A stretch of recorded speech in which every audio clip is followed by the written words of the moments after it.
It's so good to see everybody. And it's almost Halloween, and I am definitely wearing cat ears because that was that felt festive. In case you don't know me, I'm Sarah Arnold, and I'm the publisher and editor of June Road Press, based outside Philadelphia. First, let me say that it's such a treat to be able to gather this many of the press's authors in one place for an evening. I believe we have six of them here tonight, including our newest author. So you'll really get a sense of the range of the amazing poetry that we publish, because we're going to hear from all of them briefly. And I'm also so grateful to everyone else who's joining us here to celebrate our newest book. And that's this one, Mother Daughter Augur by Mary Simmons, who we'll meet in a few minutes. This is not only the culmination of our fall publication season for this year, but it's also the press's 10th book. So it's a milestone for this little press, and this represents 5 years now in operation. Um, we typically publish two full-length poetry collections each fall with a focus on women and emerging writers. So they're mostly debut collections that are place-based or have an environmental orientation or engage with the natural world. Everything's done in-house when it comes to making these really special, carefully crafted books, including all parts of the book design in close collaboration with each author. For me, that's such an exciting and joyful undertaking each time around. And the one we're here to celebrate tonight is a debut, and it's definitely got a woodsy quality, but it's an unusual kind. It's a bit of a departure for the press in some ways. In addition to hearing poems from some other press authors, we're first going to be getting an inside look at this wonderfully weird and sort of eerie, witchy new book that just came out on Tuesday, with the help of its author, Mary Simmons, who's joining us tonight from Ohio.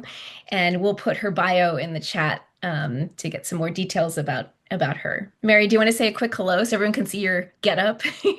Hello, yes, I am dressed as Ophelia today. I have an Ophelia poem in the book that I'll also be sharing. So, Yes, Mary came in a more ambitious costume than my getup, which I don't know. I promised cats in the description, so I figured I'd come in some cat ears just in case we don't see from Mary's cat in person. um, so, yeah, Mary's book. Um, it's a tough one to pin down. It's bewildering in the best of ways, like productively bewildering. Um, Maybe it isn't fully comprehensible and doesn't need to be, and that's part of the experience. It's letting this playful and intricate language surround you, and feeling that estrangement from reality, feeling out of time, letting go of the idea of a fixed speaker or a clear narrative, and embracing the changeable, shadowy nature of this art. Now, not all of the press's books are like that, but it's part of what makes this one tick, I think. Um, this collection really opens up that capacity to be confused, maybe entranced, disoriented, unsettled, to be pulled into the dark and the wilderness if you let it. You can really feel some, I think of that great French word frisson, for like the word for that little shiver or thrill that makes you, like something like a scary movie or a gothic novel so compelling when you're in the mood. So in both like style and substance, Mary's poetry invites you to investigate or just sit with and inhabit its mysteries. Um, Two early readers articulated this much better than I can. The poet Larissa Sporluck, who teaches in the creative writing program at Bowling Green State University, where Mary, the author, recently completed her MFA. She gave us a blurb early on, and in that she said, "It's unrecognition that electrifies this book," which I think really gets it.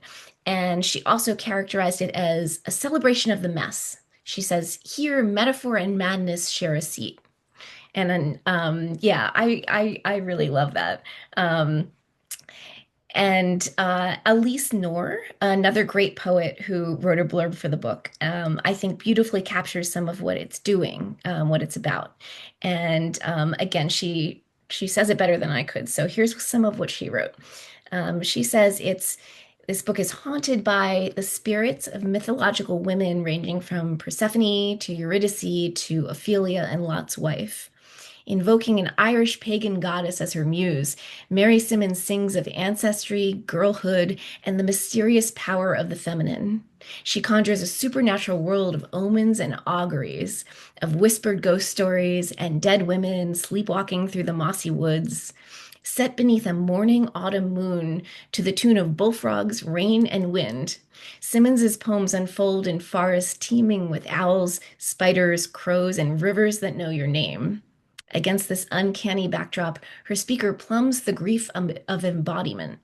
With each poem, Simmons, a diviner, summons a queer, woman-centered dream world never want to leave. So good. Like, and I just think that captures it so much better than I could, even though I know this collection really deeply. So Mary, to start us off on a fittingly sort of Halloween note and enter that mysterious world of your book, before you guide us through a set of poems that you've picked for tonight, I was hoping you could read us one that appears early in the book. It's called Dance of the Willies, and maybe give us a little context for that one. And I should say that this poem grabbed me from the beginning. When I first read Mary's manuscript submission, which was just so different and like original. Um, this was one of the first that's in there that prompted me to look something up right away. I was like, in this case, what are willies? So this is spelled Wilis. It's a plural noun that I had not seen before. And those who are more familiar with ballet might have gotten the reference right away. But so the rest of you go into this poem with that extra bit of context.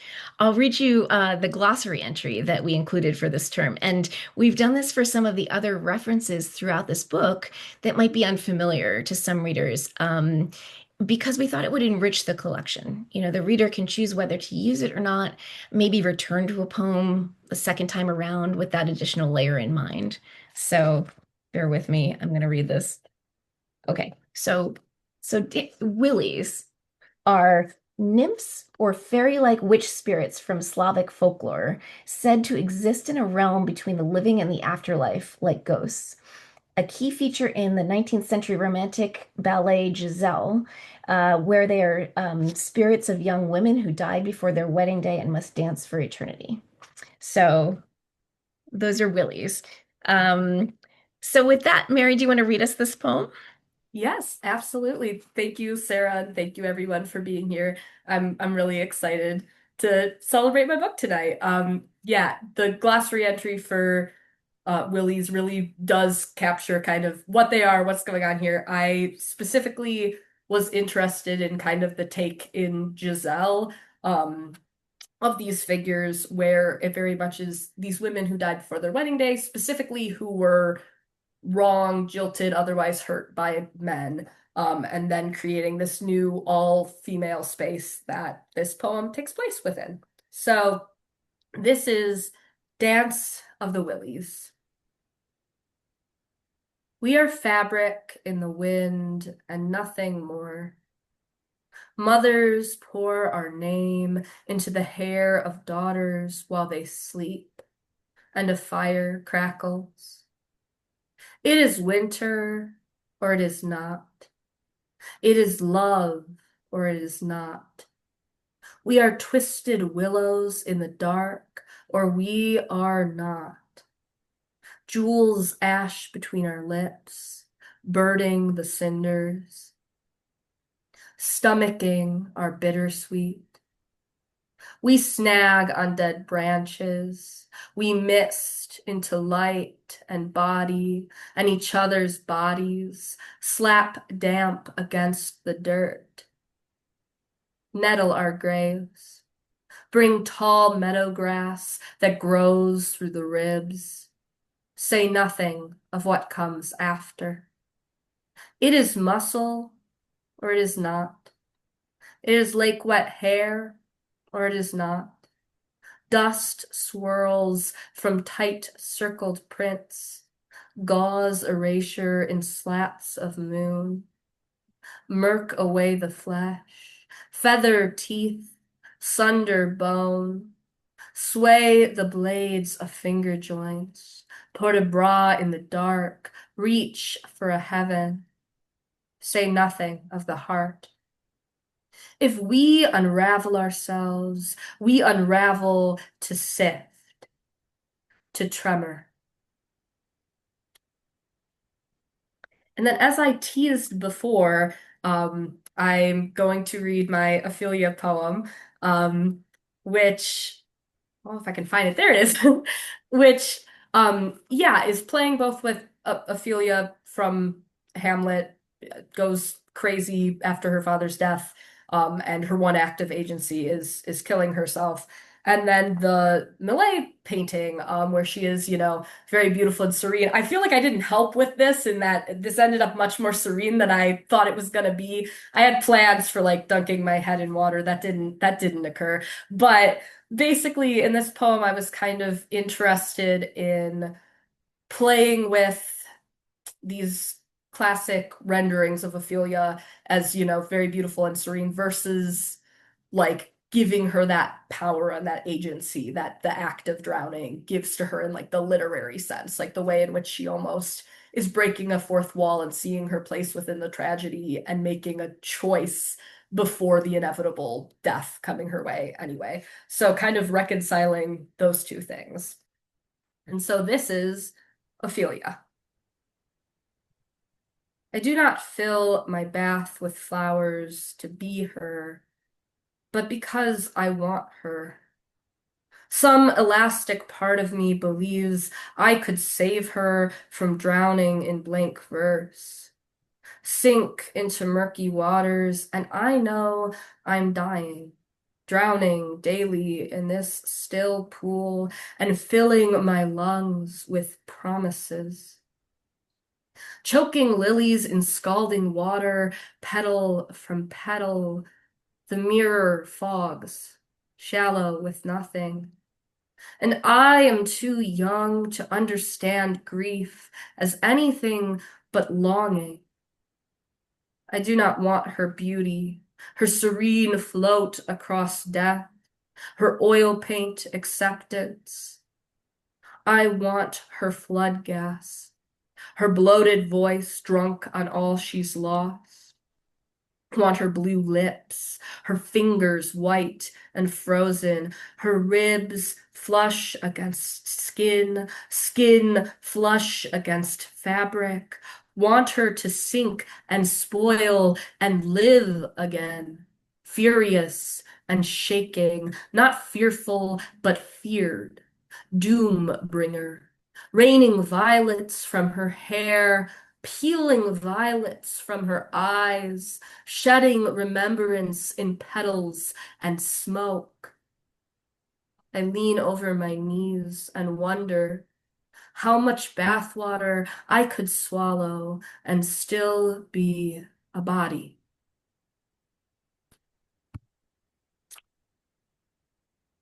So for this next one, we're gonna kind of keep sort of in the persona E poem realm, but with something a little less obvious. So this next poem is Perhaps She'll Die, and I was not aware that the reference kind of going on here was not something that people necessarily got until I was talking about it with my mom, and I mentioned I was like, oh yeah, because it's the nursery rhyme, and she was like the nursery rhyme. And I was like, yes, of course. There was an old lady who swallowed a fly. I don't know why she swallowed the fly. Perhaps she'll die. She swallowed the spider to catch the fly. So, giving that little bit of context for this is kind of where this poem is sitting, and playing in kind of that nonsense world and the nonsense associations, to get at something kind of a little bit deeper. So, perhaps she'll die. A spider goes into diapause under my tongue. I do not speak all winter. If I am all the home she has, what more is there to do? I have never been in love. I have never walked naked into the lake. Who's to say I ever will? The spider moves so slow, she may as well be in amber, living fossil, museum gift shop lollipop, little exhibit. What I mean is, hold me. Give me something to hold, and I will. I'll sweep the dust from every part of me, become something to place faith in. I will cradle this spider with my tongue until she thinks she's a newborn again. So close. Hush, little spider. I won't desert you. Never, never. Was I good when I plucked the rhubarb before it could leave? When I swallowed the fly? When I mouthed, daughter? The bathtub overflows. I could be a sonnet, I think, or a doe picked apart by wolves. What I mean is, I was, which is to say, I might. And then I have one more poem prepared for now. Maybe I'll come back with another one at the end, but I'll read one more to lead us into the other press authors, which I'm really excited to hear everyone's work as well. I love community and Halloween and its origins, very community based, and I'm excited that we're, gathering and sharing ghost stories around the fire, basically. So this is really fun for me. But I think this will be a fun one to lead us in. So this is the first poem in the first section of the book, which Sarah very smartly placed to lead us in by lantern light into the collection, and I think will lead us in nicely to the rest of the reading tonight. So this is Witches in Love. You start, you say, by striking a match, and I do. The kindling in your hands, wisping a litter of foxes to dance, winking carmine orange, up and up into smoke, and the fire in your palms laps timidly against your fingers until you tuck it into its lantern bed. You say, tell me a story. You smooth my hair, your hand illuminated wisteria before it retreats. Your hand a tapestry of forgotten things. Your hand blown glass, a sword, the scratch of ink on parchment. Wet grass, damp earth. We sit inside a half circle of pears, rotting, still worth celebrating. You tug a small wreath of stars from the sky, squeeze them into a ball of clay, and you say, tell me a story. The night can never be as alive as you. This is a ghost story. This is a love story. You mold a shallow bowl, dip it through the air, come away with still water, and you hold it out so that our faces blur into each other. And I poke the surface, and we shake last year's storms from our wings. Yes, I fear full light as much as I fear ignorance.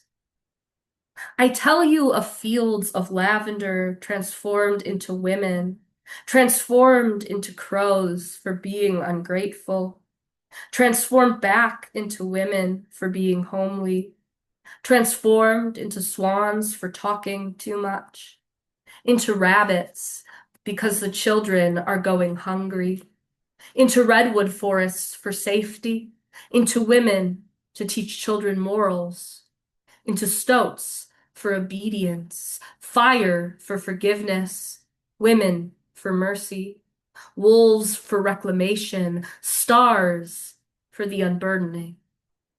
You say, the light is burning low. You say, give me your hand. We walk into the woods, into the dark, the lantern in your other hand, its laughter growing faint. And I kiss you, and I kiss you, and I kiss you until I can convince myself that I leave nothing behind, that some river still knows our names and wants us, calls us home. Thank you. Thanks so much, Mary.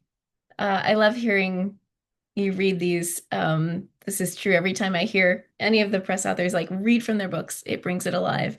And I think those are beautifully representative of, um, not just the collection, but your style and your voice. And, there's this, um, I think, Witches in Love, also that poem you just read, which we did place toward the beginning deliberately, because it literally, like, well, literally and metaphorically leads you into this dark woods with a lantern. It's like, come with me. This is what this is. This is a ghost story. This is a love story.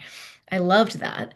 And I think, you know, the set of poems you read, but many of the poems in the collection, um, it's you have this distinctive way of there's a kaleidoscopic quality to this work, that involves this artful recombination of found elements and motifs from nature, from folklore, myth, ballet, and more, and they start to kind of recombine.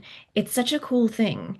And there's also like the word that comes to mind is undulation. There's this kind of movement to Mary's poetry that this it has to do with this rhetorical habit of affirming or subverting. She'll have this kind of gesture of like, I believe this, I do, or like, let me have this. I need it. Like, it's hard to describe, but it accumulates. And there's also this kind of like there's this feature of like language turning back on itself. It's and it kind of comes full circle in all these small and large ways. Um, it's that Ouroboros idea of like this like snake eating its tail. That's actually in there, but it's also done with the language. And I just, I was so taken with that when I first read this because again, for someone so young and so, I mean, this is Mary's first book. She just finished an MFA. Um, she's just got this sense of voice that's completely original, and very smart and very deep. So you really feel out of time. You feel this sense of immersion in this book, like I was saying earlier, that there's nothing quite like it. So Mary, if you're up for chatting a bit more about some of the things that are happening in this book and what it's doing. I know I personally have been really interested in hearing you talk about how you see the speaker, the eye shifting through these poems across the book. We've alluded to there being these different female or feminine personas that are sometimes the speaking voice in a poem, sometimes being spoken to, or framing a poem in a more like oblique or complicated way. You've shed a bit of light on that. And it was in the blurbs that I read, but maybe you could talk a little bit more about how you've conceived of some of those choices and how you'd like some of those poems to be received, and if there's maybe one that you haven't read that represents some of that. I have a couple in mind, but if you have something you'd like to share or just talk about that, I know Yeah. I'm really interested. Yeah, you're probably gonna have to prompt me with one because the big one that I'm thinking about immediately is Dance of the Willies. So Right. that was a great thing to start with. Because I do think in a lot of ways I think of how the speaker moves and shifts throughout the book, kind of like that collective voice in Dance of the Willies, and kind of like this the way that, each of those women is going to be a distinct person, but they kind of operate together and then also branch off. In a lot of ways, I see the speaker as kind of being, kind of undulating, to use that word again, between kind of like a more collective voice as far as like, inherited definitions of femininity and reaching towards new ones, and like kind of a fairy tale collective, or like the collective of like women or girls kind of affected by that.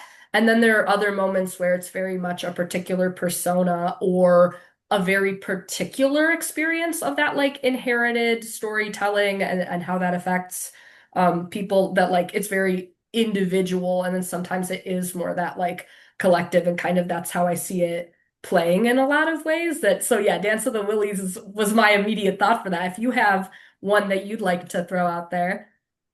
So the one that comes to mind, I don't know, it's just one of my favorites in here because when I got to it in your manuscript submission, I was like, that's just so different and cool. It's another one of these things that I you sometimes you're reading. It doesn't have to be poetry. You encounter a proper noun that you've never encountered before, and you're like, yeah, I could look this up, or I could just kind of like let it ride and see what I know about it from the context, and then I'll decide if I want to look it up.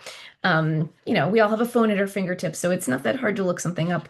And I would encourage you to, well, if it's not in the glossary in this book and you're reading it, it's worth that extra depth.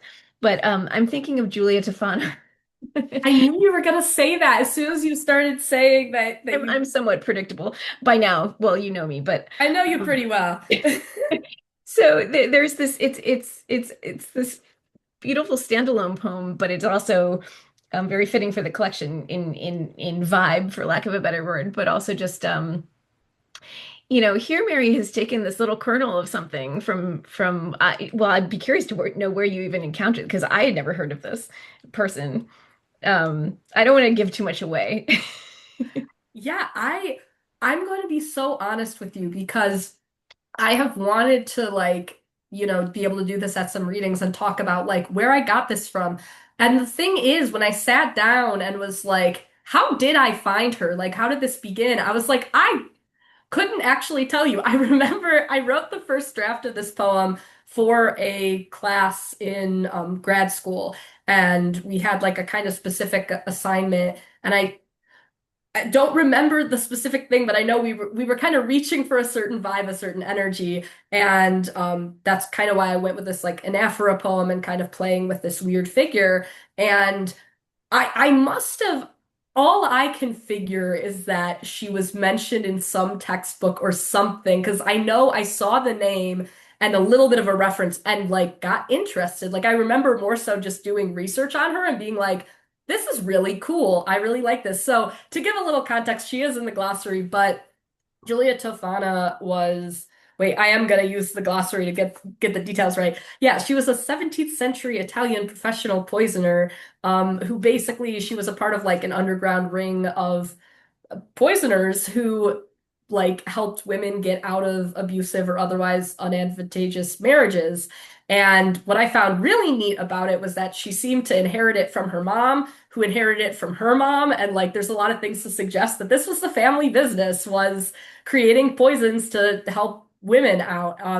And so that was really interesting to me. And I think this also does speak really well to that kind of collective and individual, because in a lot of ways, like this poem, you'll see it is a we, and it, is kind of the family business, but it is also Julia Tofana herself. So this is Julia Tofana's family recipe. Because we have always dreamed in poison, because wind scatters red clay, bloodies our hair, because we bleed, but this way they die slowly. Because gentle is just another word for glass, is just another word for goldfinch. Because grief rots inside apple cores. Because St. Nicholas blesses little glass bottles with his ruddy face, tips death from his cap. Because we count in fours. Because we eat cold ham at funerals. Because goldfinches shot in the breast bloom peonies. Because a plot of land fits to the shape of her boot. Because autumn tastes like fire, and this tastes of nothing at all. Thanks for indulging me here. Oh, of course. I always have favorites like this for Abby. I do this to Abby all the time. It's like, play this. Um, but it's just that's such a it's such a an interesting distillation of this like historical moment that's maybe real and maybe not. But the detail in that you just absorb and it creates this kind of flow and moment. But there are kernels in there, like the idea of like the apple core and this arsenic based poison and this like just sense of this out of time, but in time kind of kernel of something that you've turned into this beautiful little poem. I don't know, that one just really grabbed me. Um, so yeah, thank you for that. I think if we can always have a bit of an encore from Mary after we hear from the other press authors, which I'd like to move into, but maybe to wrap up for now, um, I was kind of thinking of maybe you could read us one from this is toward the end of the collection that also has a useful glossary entry, Molly of the Bog, because this was something there again that I didn't get the full depth of initially, and this is again one of the fascinating and beautiful things about Mary's collection is that you can read one of these poems and there might be these layers of references or allusions that you don't get right off the bat, and you don't necessarily have to appreciate her artistry and absorb the poem and get something from it. But if you do and you go back to it, it deepens things. And so, again, I don't want to give too much away in my words, but from what I read of that blurb early on about this Irish pagan goddess moving through these pages, Motley of the Bog is this term. Our glossary entry. Should I read the glossary entry Yes, please before do. we read this poem? So, Molly of the Bog is an Irish folk term for heron, like the bird.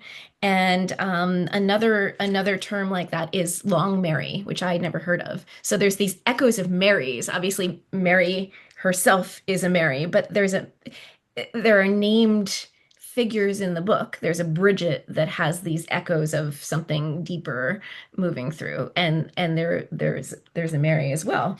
And in Celtic mythology, the heron is associated with transformation, transition, and transcendence. And that's sort of a gloss that we put on it. But there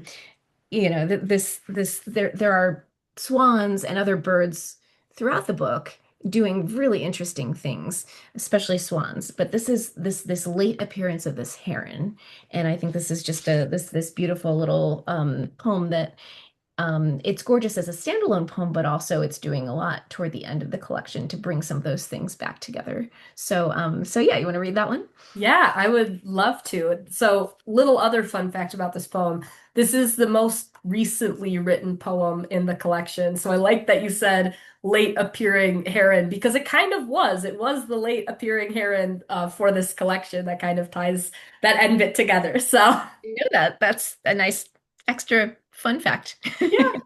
So this is Molly of the Bog. The heron waiting for her breakfast, perfectly gray and still. The shepherd's crook of her neck, the mud her feet sink into, the slate blue of her tucked wings, a shade of sky drifting in or out of summer slumber. Her shoulders rise with breath, a flutter felt more than seen, casting warm eyes over the ice-choked river. When her wait is over, when she has filled her belly, she will wing into the next life with murmurs in her feathers, the outstretched shape of our names for one another and for love. Thank you. That's my little happy wiggle, which is more fun with cat ears on. It is. I know. We have to, find our fun these days where we can.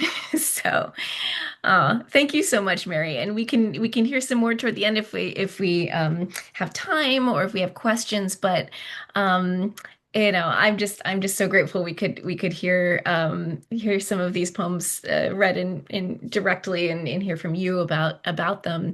And if you found this intriguing and you don't have a copy of Mary's new book, you can get it directly from the press website, and you can also find links to her to where else to find it on her book page. And there are other fun extras there, like pictures of the inside. Oh, I mean, since this is a visual context, the inside is very cool. I hate to like say this as the person who made it, but there are tarot cards on the dividers. that are really fun. There are all these like blooming dark flowers throughout. And Mary, it was so fun to work with Mary because every time I came at her with some kind of like weird design idea, she's like, "Yes, let's just do it. Absolutely more and more dark flowers." So, it's fun in print. We use this kind of vintage font that really I think enhances that out of time quality. And again, there's this fun glossary in the back, and you can kind of get a sense of there are a lot of little touches. So very fun in print. Um, so you can get that there. And we've also made an audiobook, and we've done this now for all of the press books to date, except for the first season. And in each case, the author narrates, and I've produced them. So that's another in-house thing we do. And you can get those as a direct download from the press website shop, and you can find links to other platforms if there are other places where you listen to audiobooks. And as a thank you for being here today, for everybody, before we move to hearing from the other press authors, I wanted to share a promo code for a free audiobook from the press shop. So if you use the code LISTEN, just the word listen at checkout, that'll make any of the digital products in there free. So you can use it for Mary's audiobook or any of the others, and they're all in the shop. There are clips on there so you can hear them, and it's such a great way to deepen your experience of the poetry if you already have the print book, or to access it in a different way if you don't. And so I hope you'll poke around the press website. You can also use that for ebook versions. Those aren't the reflowable kind; they're the PDF, just to not lose the formatting and some of the design. But it's still another way to add. To make things more accessible, but also just, experience these books in a different way. So take advantage of that, because, I'd love for more people to read any of these books in any format. But the audiobooks are really special. It's something that I'm really happy that we're able to do, and we'll keep doing that. So, and Mary's is really cool. She did a great job, and we had a lot of fun with it. So check that out. And that's as good a segue as any into our second segment for tonight.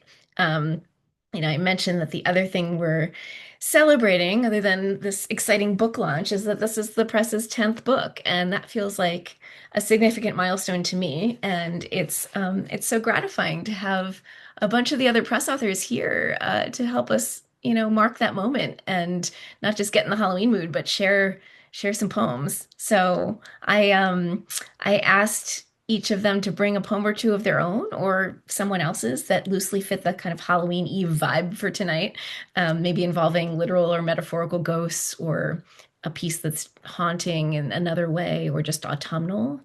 Um, so I'm just gonna kind of tee them up, and I know they'll be they'll be game. I wanted to start with our other new author, whose book just came out in September.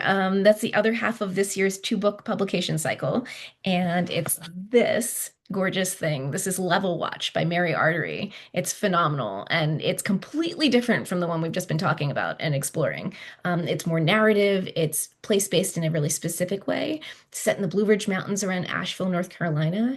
And you can find everything about it at the press website. And my trusty Dodgers assistant has put the link in the chat already. And it's really, really great. So, Mary's book does feature some ghosts, and I'm curious what she might want to read tonight. So, Mary, would you share a poem with us?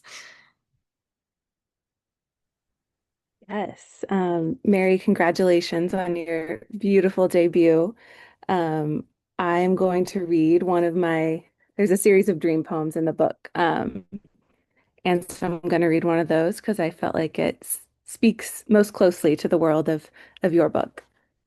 And this one's called You Might Always Dream of the Dead. I wake to the dream still ticking, the air velvet on my skin, rich but a little bit rough. Burnt feathers float all around, and moonlight pulses in the smoke. The dream wants to play a game, so the night becomes a gamble, a roll of the dice, the sound of shuffling cards and hazy casino light. I pull an ace and a jack from under my pillow, and still the dealer takes all.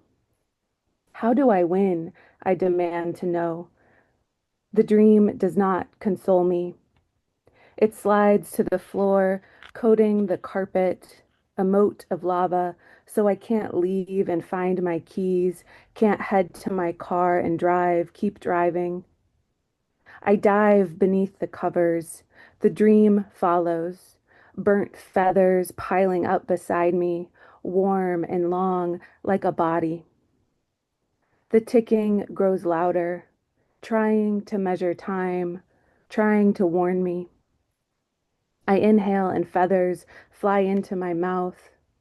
I hope you never taste it, a bitter plume from someone's remains. Some nights they still blot the slick from my tongue. Thanks, Mary. This book is amazing, and there is this ghostly presence moving through it in this really interesting way, among other things. And you just have to go investigate it if you haven't encountered this book. Again, it's Level Watch, and that's our other 2025 fall book. And Mary's incredible, and I could talk about each of these books for like an entire hour, and I'm not going to off the cuff, or we'll be here for a very long time. So check out her book. The link is in the chat. And in the interest of time, I'm going to bounce between our poets to make sure we have time to hear from everyone. But I'm hoping that I'll be up for an encore if anybody would like to hear more from a specific book. So, yeah. So speaking of ghosts, I know Diana Whitney's beautiful collection, Dark Beds from 2023. That's this book features at least a handful of poems that are perfect for tonight. Um, there's an actual Halloween poem. There are like all sorts of ghosts, and it's just this is incredible. Um, but she also, I believe, has a really fitting one from her next collection, which is coming out with Cav and Carey Press, which is a larger press, really exciting in April, and that's called Girl Trouble. And I have read the manuscript, and it is so good. So the link to that is also in the chat, and you should pre-order it because it's amazing. Like Diana is incredible, and she's joining us from Vermont tonight, and Diana, read whatever you would like. You can set a poem on fire if you want. That's a reference to a thing that actually happened at a past event we did like this. I want to say it was like last year. We did a solstice reading, and Diana was reading from a book and actually like dipped the corner of it into like an actual candle, and started smoking, and we're still joking about it. So. Well, I do have a couple candles and was thinking about a deliberate poem lighting. But I did bring a tarot poem because what I love so much in Mother Daughter Augur is not just the cover, but how the tarot cards kind of move you through the book. Um, so I have a poem called Queen of Swords, which is from my forthcoming book, Girl Trouble. Thank you so much for that little shout out, Sarah. That means a lot. The Queen of Swords is sort of, they say that certain cards come to you when you do readings, and the Queen comes to me a lot. And this is a poem, I guess, that's given me courage in hard times. So, Queen of Swords. The cold air heavy with low pressure and anticipation. I don't want to owe anybody anything anymore. I raise the iron forged out of fury, etched and burnished from a source beneath the earth. The throat of the wind opens to the polar night. I will not be spoken for or shushed like a child. Watch me walk through the snow with my dark cloak swirling, shedding entanglements like the dust trail of a comet. Everyone wants to be told what to do. No one tells me. Words shiver in my mouth, explicit and crystalline. At the end of the long season of obligation comes the edge of truth, odorless, humming, tempered like a blade. So thank you. I'd love to hear other press poems. And then maybe I do have a very Halloween poem from Dark Beds, so we'll see if there's time. You know, that Halloween poem from Dark Beds, if I recall, is short. Do you want to read that real fast? Sure, I'll slip it in there. It's perfect because it's called Instructions for November, where we're really Yep. on the cusp. I love that one. So you're humoring And me again too. yeah, it's poignant for me because the girl, the daughter in the poem, is 7 in the poem, and now she's a junior in college. So it's funny how poetry marks our lives. Absolutely. Mm. Instructions for November. Put up the storms, cut down the corn, shear the dead things at their root. Nicotiana, blue aconite, the forgotten onions I found in cold dirt, scrabbling for the last of them, their shedding skins and yellow flesh, soft to the touch, but still good for soup. Our girl, dressed as a black ghoul, danced the kitchen hissing threats, lost a milk tooth, her fifth seed pearl, corn kernel rot from the wet red gap. Now she's licking the emptiness, leering at the dark spaces, offering a skeletal glove to greet us as we toss the rotten lanterns on the compost, turn back the clocks, lock the hens in at dusk. The coyote left strewn feathers, dry scat, no trace of blood. We lost only 2, 10 more to protect. They hop from the coop dumb with trust, pecking at ice water with white dragon tongues, warm eggs flush in the nesting box. Night begins now at 4 o'clock, smoky tunnel to the season of lead. Let's make the same promises over again. Shut out the lights, come up to bed. Thanks, Diana. I You. love that one. I love this book. This is Dark Beds, and it's so good. And her new book is as well. So check that out in the chat. Thanks, Diana. Um, okay, I want to jump next to Mariella Saavedra Carquin, whose book came out the same year as Diana's. So they were that 2023 season. And it's this beautiful thing, Maps You Can't Make. And you can see the glare on my it won stuff. This is also Mariella's first book, and it's incredible.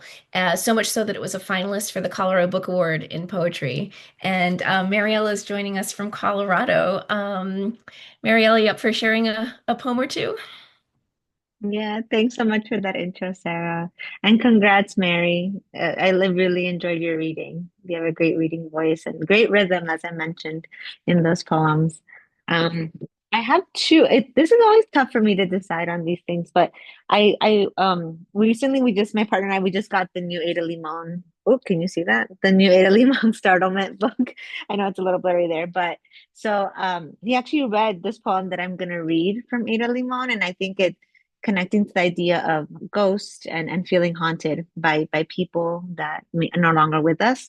So I'm going to read one of those, and then I'll read a short one from mine that also connects to that. But I saw someone get excited about it. Is that Jenny? Okay. Yeah, Ada Limon.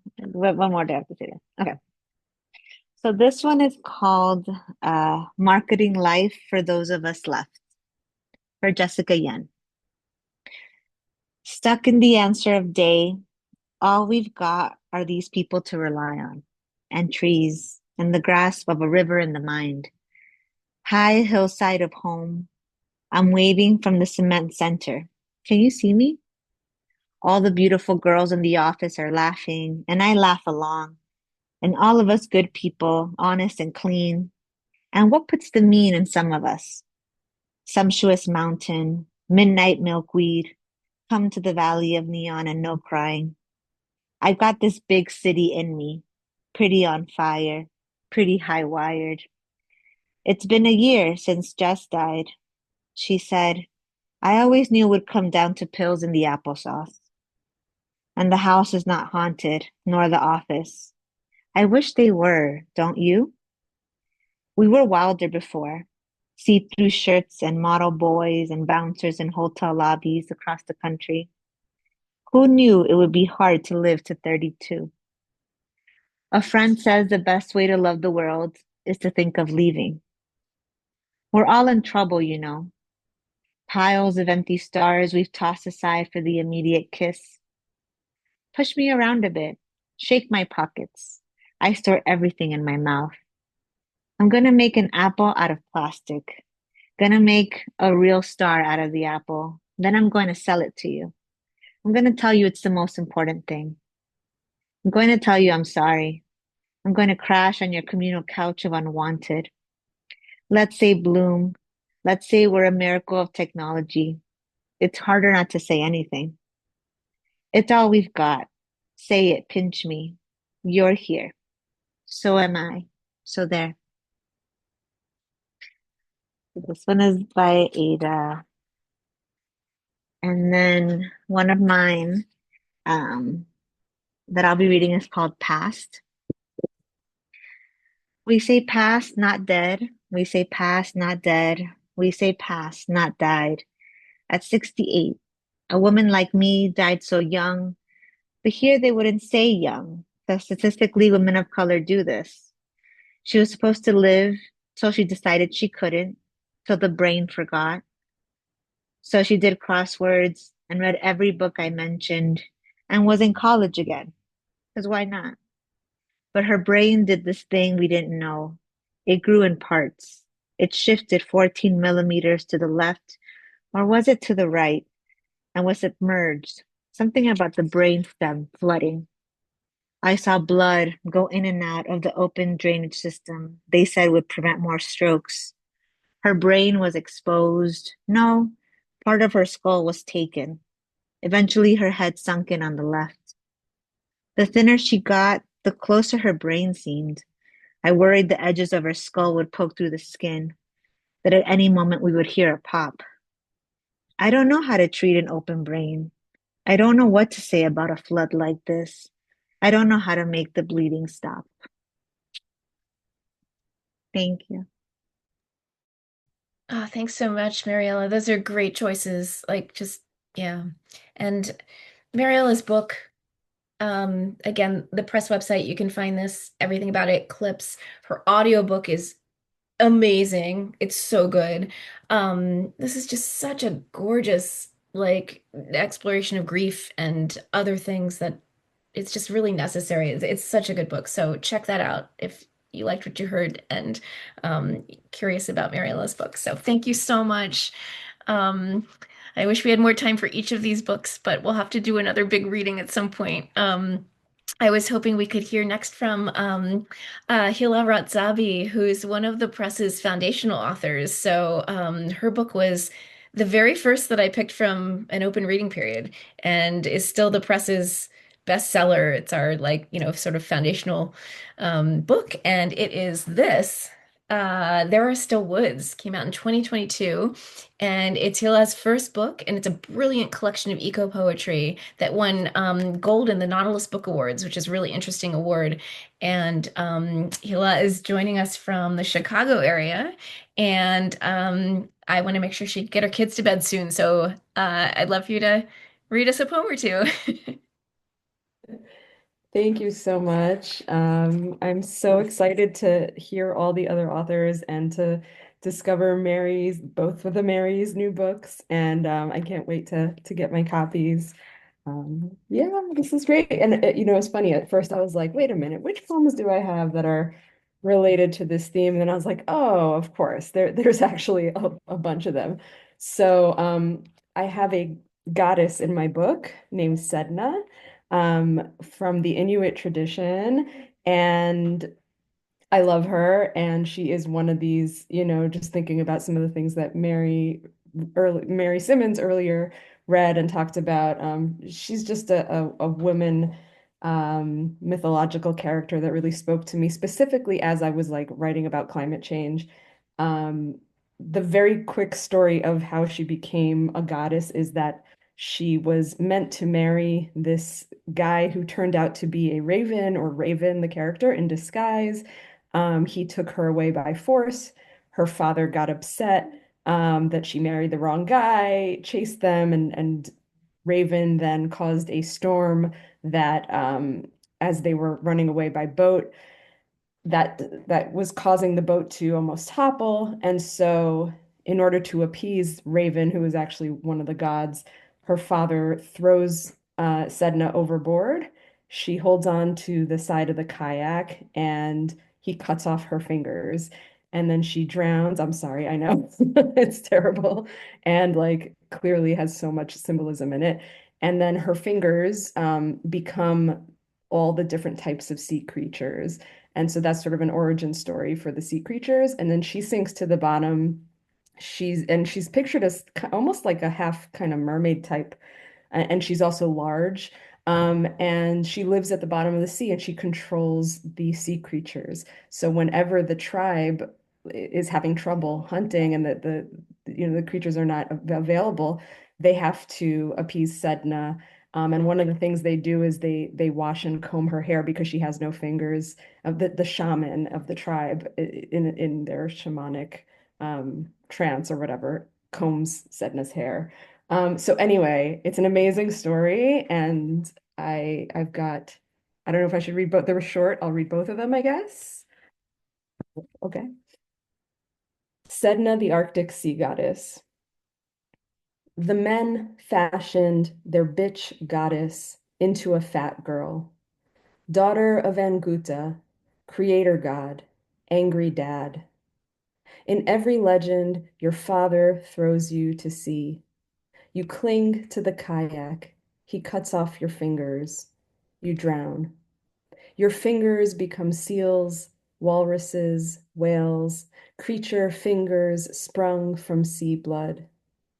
You leash your seals, hold back fish in your silky palm, till the hunters hunger so much they send shamans to wash and comb your hair.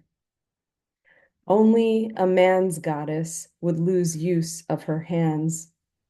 Only a man's goddess would withhold food in exchange for praise. No wonder you rage at the bottom of the sea. No wonder you explode with hurricanes when man's heat sends you to a frenzy and you shake your stump of a fist at dry land. And I'll just read the one other one if that's okay, the other Sedna, which I think it has an epigraph from a science publication. I think this is actually where I first was reading about Sedna, and then it set me off. So this is called Sedna in Space, and the epigraph is by an astronomer named Mike Brown. Our newly discovered object is the coldest, most distant place known in the solar system. So we feel it is appropriate to name it in honor of Sedna, the Inuit goddess of the sea, who is thought to live at the bottom of the frigid Arctic Ocean. Now you're nothing but a dwarf planet at the edge of the asteroid formerly known as Pluto. Neighbor to demoted planet, atmosphereless, stunted. The scientists ran out of Greek and Roman gods, so they settled on you, big bad woman, as one tribe puts it. You are water, methane, nitrogen, ice, frozen all over. It takes you more than 10,000 years to orbit the sun. I want to place a blanket around your shivering surface, tuck you in, surrounded by stars. Where I'm from, we've released so much heat into the sky, it's burning us back. But I can't turn up the heat at your edge of the solar system, can't drag you any closer to the sun.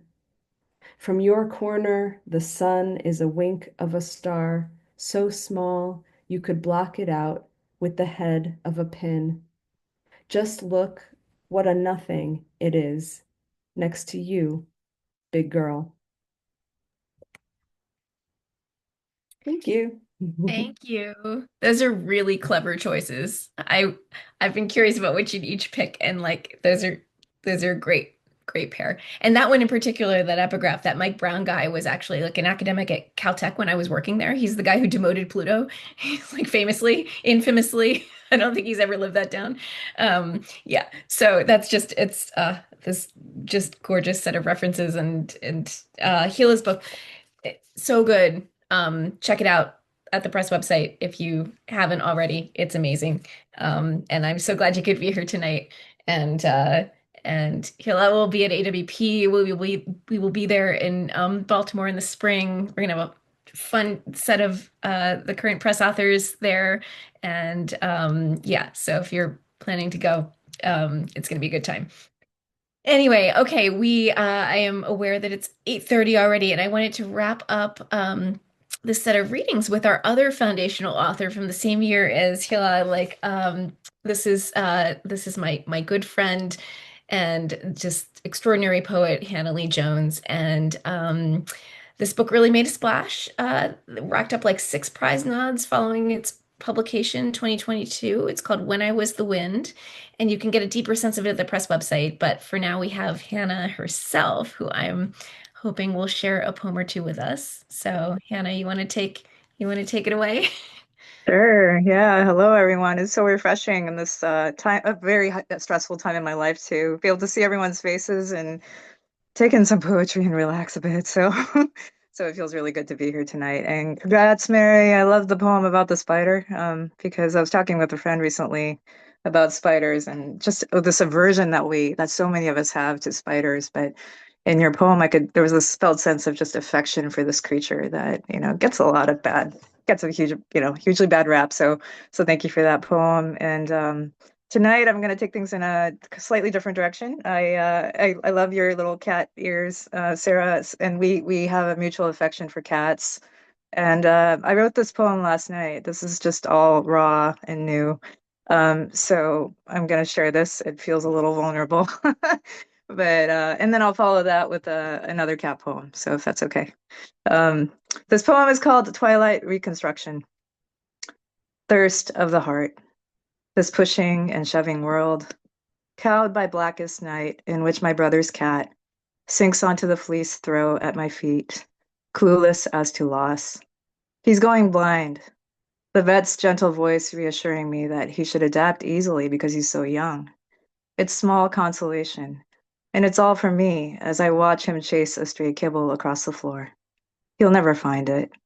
My hunger is for something those dogs with tripod legs will never understand, who never complain of their injuries and can't, meekly adjusting to their circumstances. Seemingly, a dog sees we humans are total wusses while loving us anyway.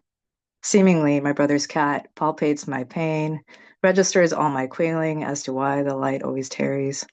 This world is a racket, and I'm just out here trying to be as small in your arms as he is, to hug the darkness. Because it isn't so dark, because he's sitting in the one patch of the day's last sun in this room.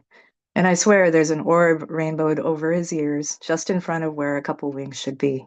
He yawns, coils himself into a perfect rub, and sleeps.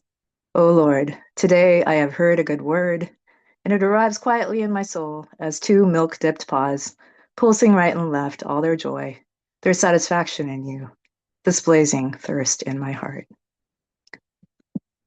So I also have a poem by Margaret Atwood. It's called February, and even though this title's the February, it felt good to read this tonight, as we're kind of heading into the depths of winter. She starts it off with the word winter. Winter, time to eat fat and watch hockey or football. In the pewter mornings, the cat, a black fur sausage with yellow Houdini eyes, jumps up on the bed and tries to get onto my head. It's his way of telling whether or not I'm dead. If I'm not, he wants to be scratched. If I am, he'll think of something. He settles on my chest, breathing his breath of burped up meat and musty sofas, purring like a washboard. Some other tomcat, not yet a capon, has been spraying our front door, declaring war. It's all about sex and territory, which are what will finish us off in the long run. Some cat owners around here should snip a few testicles. If we wise hominids were sensible, we'd do that too, or eat our young like the sharks. But it's love that does us in, over and over again. He shoots, he scores, and famine crouches in the bed sheets, ambushing the pulsing eider down. And the wind chill factor hits 30 below, and pollution pours out of our chimneys to keep us warm.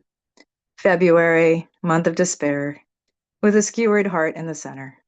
I think dire thoughts, and lust for French fries with a splash of vinegar. Cat, enough of your greedy whining and your small pink bumhole. Off my face. You're the life principle, more or less. So get going on a little optimism around here. Get rid of death. Celebrate increase. Make it be spring already. Thank you all for having me. It's just great to be here. Happy Halloween. And congrats, Mary. Oh my God, Hannah, that was perfect. Like, okay, first of all, nice to end on a note of levity.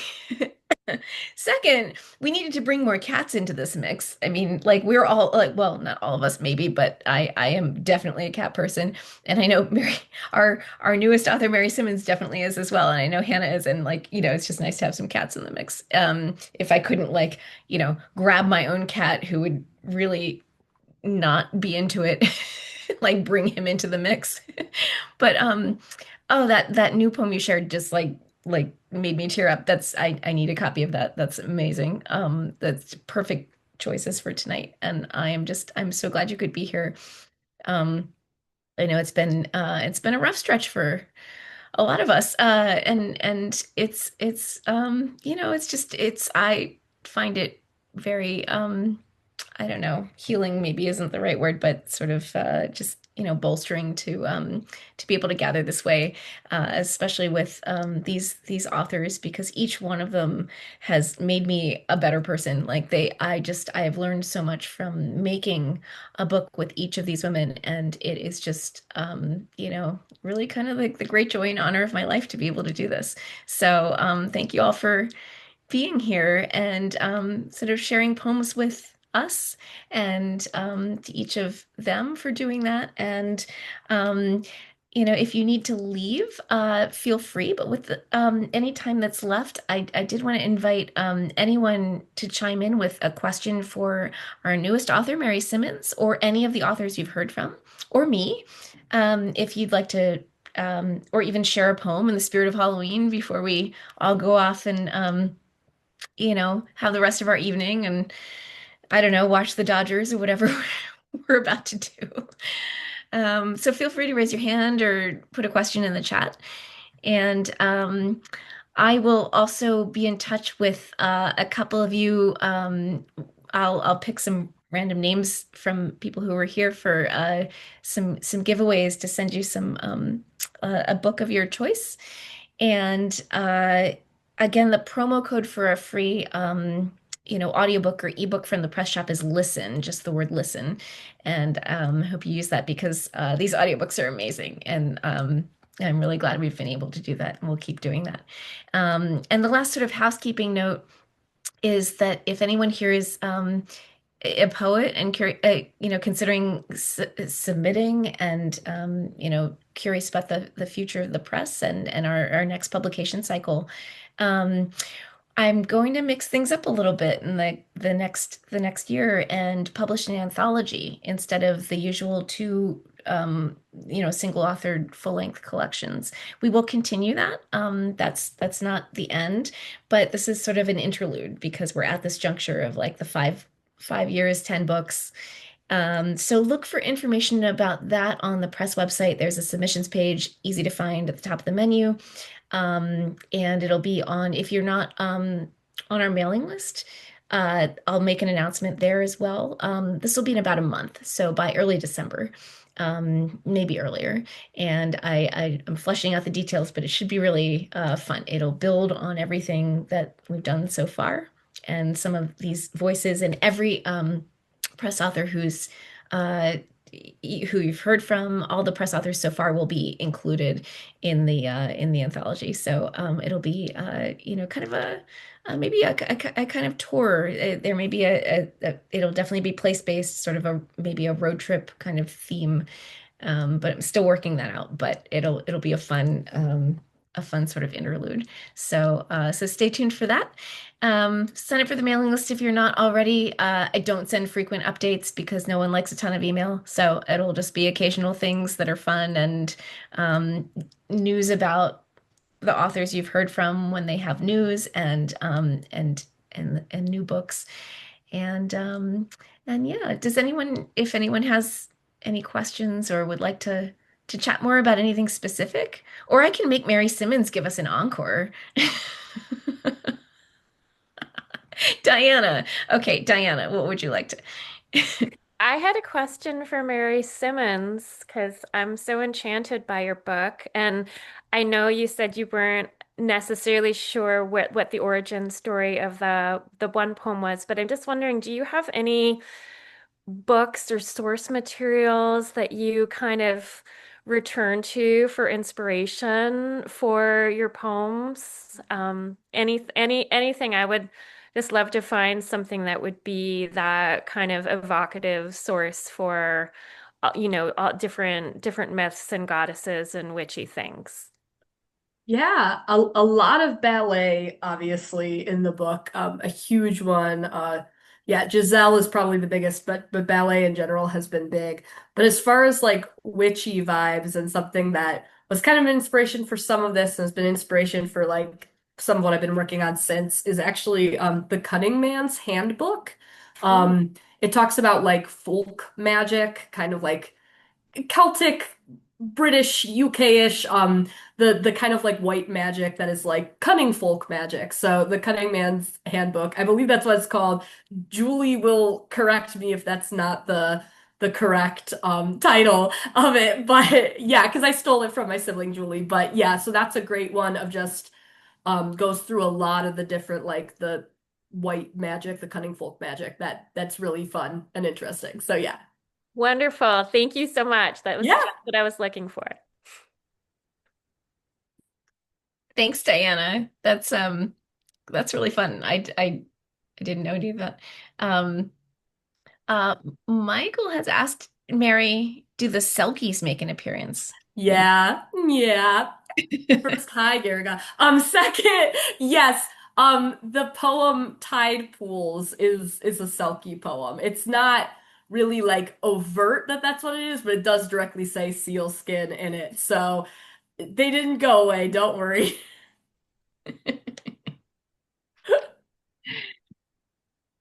It's That's off for the Selkies indeed, yeah.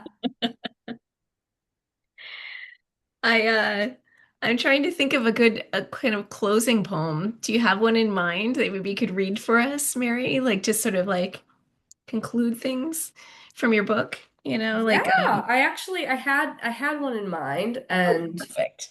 you can let me know. Oh, If this I'm is up for okay, any you of up for anything? yeah. Cool. So I thought this would be a fun one because it's also kind of based in an actual experience. And I thought, hey, if people don't have Halloween plans and you're looking for something different to do. So this poem is called Victorian Hair Jewelry. And it is based on a time, this didn't happen on Halloween, it happened one March, but I and three friends, one of them was my sibling Julie, so Julie can testify this happened, sat down in my living room, and one of our friends, who like works in like historical reenactment, had gotten really into like mourning jewelry and like Victorian like hair jewelry, and learned how to make it. And I was the only one of our group who had like long enough and thick enough hair, so we all cut strands of my hair and made like rosettes and made necklaces. They didn't all work out. I think at least one of them worked out, so somewhere out in the world it's still there. Mine fell apart, but we all sat down and made rosettes of my hair. So that inspired this poem, and also a fun activity if you're looking for something very strange to do this Halloween. So this is Victorian hair jewelry.